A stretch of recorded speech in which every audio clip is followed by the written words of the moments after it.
When I ask what extracurriculars you're about to take up, what comes to your mind? Sports, music, and sometimes even dance. Good, you're not alone on this.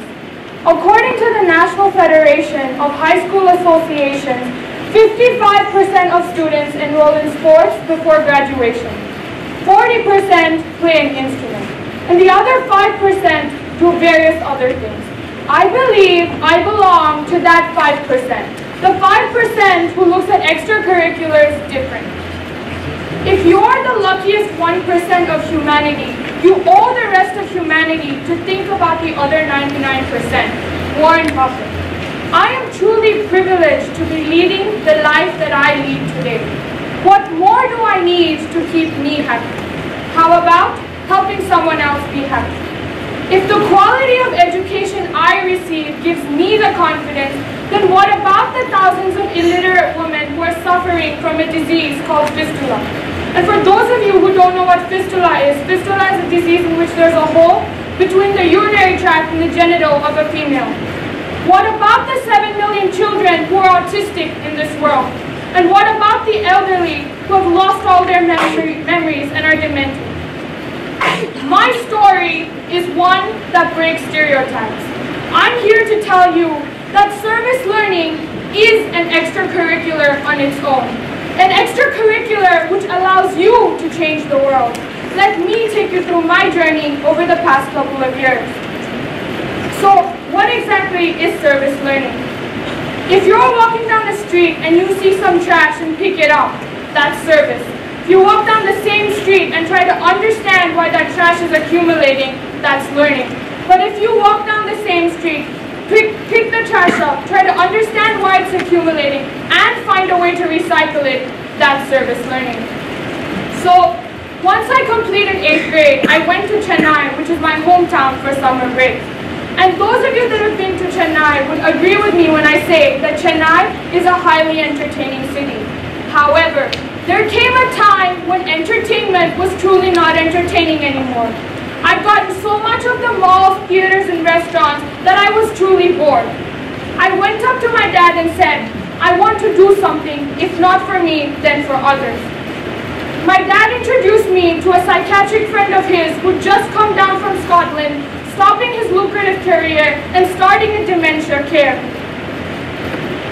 The initial sessions I observed were group sessions under Dr. Monisha, who's a psychiatrist there. Here, elderly men and women who were demented would come together to have a good time. Although there was so much despair in their families, it was here that they acted with innocence and laughter. I learned an immense amount of knowledge from these sessions, from how to conduct cognitive stimulation therapy to how to have a simple conversation with a demented elder. After group sessions, I started observing individual sessions, still under Dr. Monisha. Soon, Monisha had to leave abroad for official purposes, and then came my day of reckoning. I conducted sessions with an 80-year-old gentleman who had quite severe dementia, who struggled to recognize me, and who struggled to even say my name. A few weeks later, he was able to say my name, and it was this act, and it was him remembering my name at this particular moment, which gave me the best feeling I'd ever had. However, things came to an end when I had to come back to Dhaka for school. And on my last day, I waved him a goodbye and said my thank yous, and he said, Varshinee, have a safe flight. It was him remembering my name, once again, that gave me the greatest feeling I'd ever had. Once I returned back to Dhaka and finished 9th grade, I decided I wanted to continue working with dementia patients. The following summer, I worked with an 89-year-old lady who had quite severe dementia, who also struggled to recognize me. But she couldn't come to the hospital building because she simply wasn't strong enough. So I'd have to visit her in her house on a regular basis.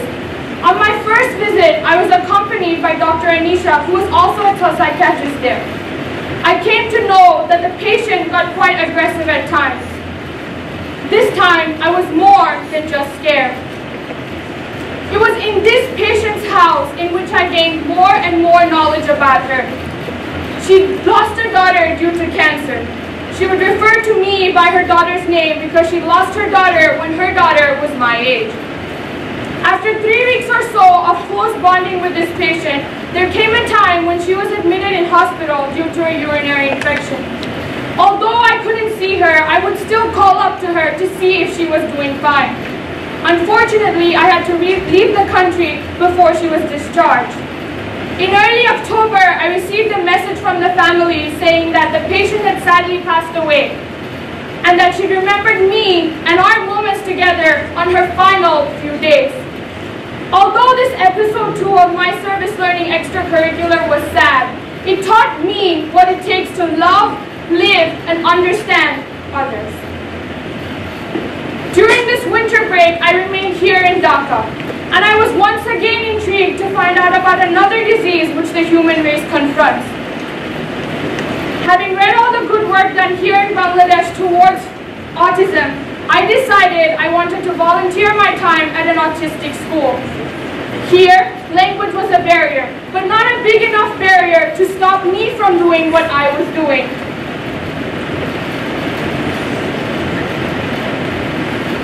The school was a very small school with a limited infrastructure, but one thing there was so much of was smiles and laughter, bringing back my memories from my group sessions in Chennai.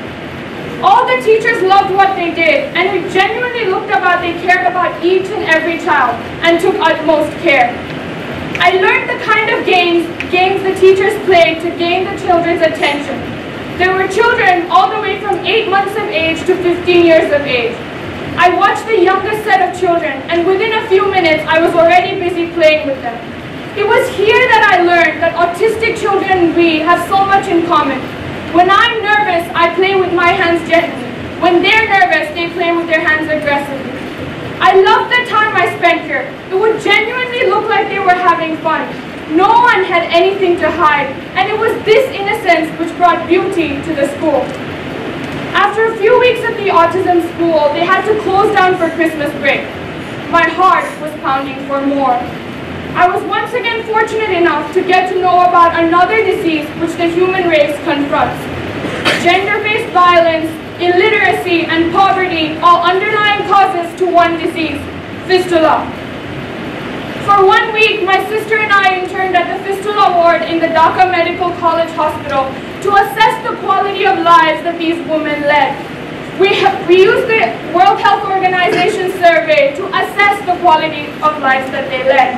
It was in this hospital in which we saw a reality which will haunt us for the rest of our lifetime. Patients lying down throughout the hospital, confused doctors, and disturbed caregivers. It was in this hospital in which we heard heartbreaking stories in which women were abandoned by their husbands for other women, stories in which women were abandoned by their near and dear, and stories in which women who could simply not afford the medical care. Most women who spoke to us in this hospital thanked us for talking to them, for treating them with dignity, and most importantly, for giving them an opportunity to let out their emotions.